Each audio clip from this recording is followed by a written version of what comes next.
एक समय की बात है। एक छोटे से गांव में एक छोटी सी बच्ची नामक नीता रहती थी। वह बहुत ही प्यारी और उत्साही थी। एक दिन उसने अपने पिता से पूछा, पापा, मुझे बड़ा होकर क्या बनना है?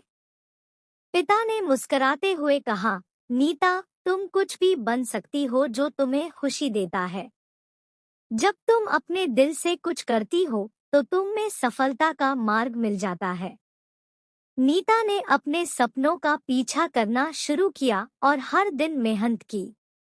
वह पढ़ाई में मेहनत करती और अपने सपनों को पूरा करने के लिए कभी हार नहीं मानी। कुछ सालों बाद नीता ने अपने सपनों को पूरा किया और एक महान वैज्ञानिक बन गई। वह दुनिया के लिए कुछ महत्वपूर्ण खोजें करती थी। इस कहानी से हमें यह सीखने को मिलता है कि कोई भी सपना हासिल किया जा सकता है जब हम मेहनत करते हैं, उत्साही रहते हैं और कभी भी हार नहीं मानते। तुम भी अपने सपनों को पूरा कर सकते हो, बस अपने मन की सुनो और मेहनत करो।